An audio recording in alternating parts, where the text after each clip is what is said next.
Hoje é o Dia Mundial da Saúde, uma boa oportunidade para refletir sobre o verdadeiro significado de uma vida saudável. Para falar sobre esse assunto, nós recebemos o médico e escritor Roberto Debski.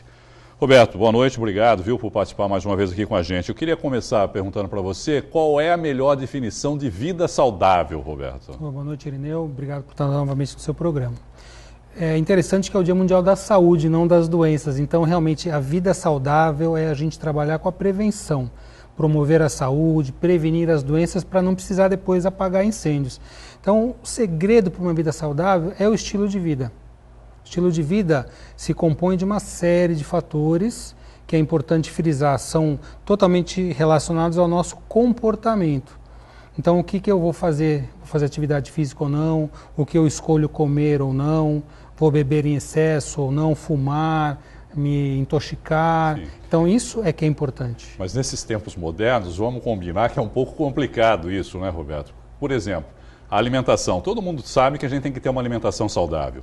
Mas se você pensar que hoje os alimentos, por exemplo, utilizam agrotóxico lá no alimento, quer dizer, já complica. Você pode até selecionar seu alimento.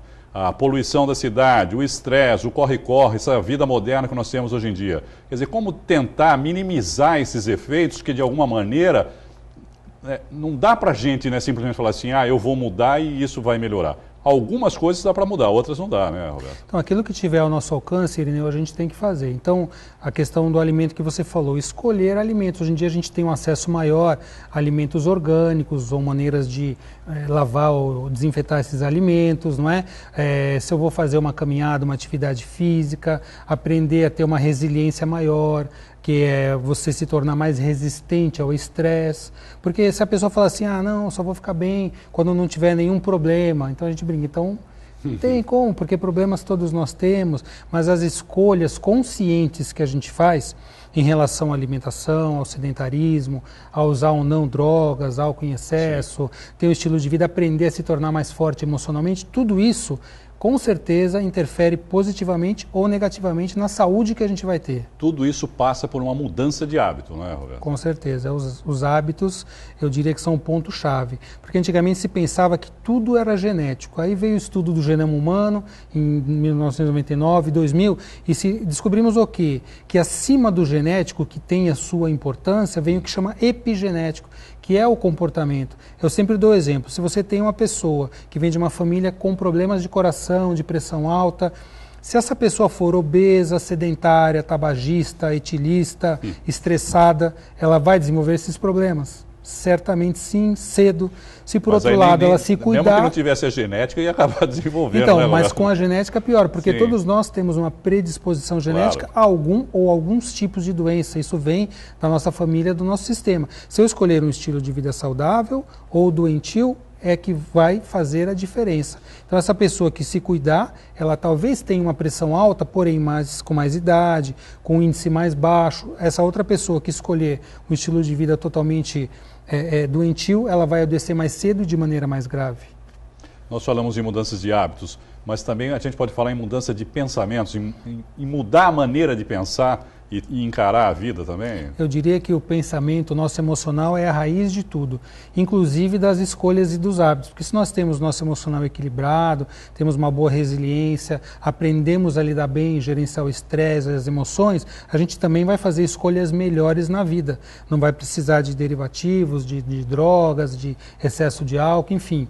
O emocional equilibrado, porque nós somos um todo, corpo e mente, emoção, não é? Quando nós temos emocional equilibrado, a nossa saúde física também se favorece muito com isso e vice-versa. O ser humano é uma totalidade, um sistema integrado, corpo, mente, emoção, espírito, e é assim que nós devemos encarar. Essa mudança de hábito consegue, por exemplo, mudar uma situação de uma doença que já está instalada, por exemplo, uma hipertensão?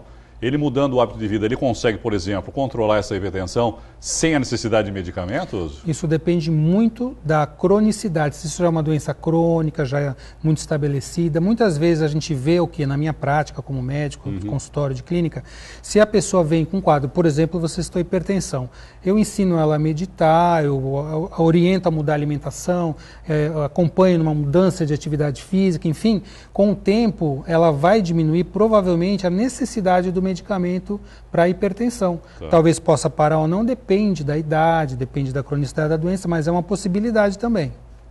A depressão é a doença do século? A depressão está entre as doenças do século. A gente já sabe que há muitos anos atrás já tinha essa estatística da Organização Mundial de Saúde que até 2020, que nós já estamos chegando, ela estaria entre as 3 doenças mais incapacitantes do mundo. E a gente vê que realmente saíram pesquisas agora mostrando que no Brasil o índice está muito alto, as pessoas estão realmente muito depressivas. E a gente fala assim, é a situação, é a política, é tudo. Quais são os principais fatores? Todos esses fatores. A pessoa fica sem de... perspectiva. Quando você tem uma situação como o país está hoje, como o mundo está, a pessoa fica sem perspectiva. A perspectiva é o futuro. Quando você não tem futuro ou tem uma perspectiva negativa de futuro, você se deprime. Então isso é o futuro, a gente diz de uma maneira metafórica, é a pobreza ou a ausência de futuro. Aí a pessoa fica muito mais ligada no passado, lamentando pelo que foi, o que perdeu, o que já passou, e o futuro dela fica muito curto. Então ela precisa voltar a ter sonhos, valores, conquistas, metas, objetivos, porque aí ela se encaminha para a vida. E isso junto com um tratamento medicamentoso ou não, enfim, com a meditação, com a mudança do estilo de vida, ela pode reverter esse quadro. E doenças como o Alzheimer, por exemplo, Roberto, que há anos atrás a gente nem sequer ouvia falar da doença. É muito mais pela evolução da medicina que passa a diagnosticar ou houve um aumento efetivamente da doença? Eu acredito que ambos os casos. Hoje em dia a longevidade aumentou. Então as pessoas vivem mais tempo e a tendência de você manifestar as doenças crônicas é maior conforme o envelhecimento, principalmente se a pessoa não envelhecer bem ou envelhecer sem saúde, só cuidando de doenças e não promovendo a saúde. Então, o diagnóstico de Alzheimer, antigamente se falava que era esclerose, não tinha um diagnóstico preciso, então a gente soma o diagnóstico mais preciso hoje da medicina, o processo de aumento da longevidade e o próprio processo de adoecimento do mundo moderno que a gente vê aumentando, né? Então você junta todos esses fatores e o próprio Alzheimer já foi chamado também de diabetes tipo 3, ou seja, ele é ligado também ao estilo de vida, ao metabolismo. Então você junta tudo isso e aí esse resultado que nós vemos. O diabetes também é uma doença com muita incidência, né, hoje em dia. Sim, muita. E se desenvolvem cada vez drogas mais potentes, mais poderosas, medicamentos que ajudam a quê? A prevenir? Não, somente controlar. Quando a gente deveria tratar da prevenção, como eu falei, da promoção da saúde. Como é que a pessoa que tem tendência ao diabetes pode, talvez, diminuir a predisposição ou prolongar a saúde para desenvolver o diabetes mais tarde? É com o estilo de vida. Porque se ela for obesa, sedentária, aquela mesma questão que eu coloquei, ela vai desenvolver o diabetes mais cedo. Se ela for saudável, fizer atividade física, gerenciar o estresse, cuidar das emoções, pode ser que ela não desenvolva ou desenvolva de uma maneira mais tardia e mais suave. Só para encerrar, quem cabe esse papel, por exemplo, de tentar orientar as pessoas a ter uma vida mais saudável? Aos médicos, ao governo, a todo mundo, às escolas? Todo mundo, porque isso é educação. Eu procuro educar os meus pacientes, aprender com eles, eles me ensinam, eu os ensino.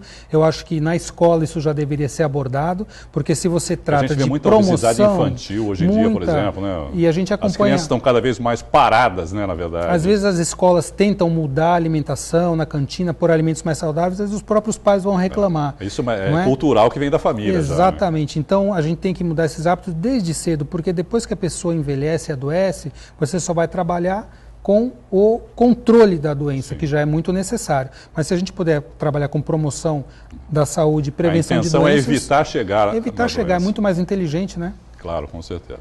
Roberto Debski, muito obrigado, viu, mais uma vez pela Eu que agradeço. Pela entrevista. Uma boa noite. A oportunidade.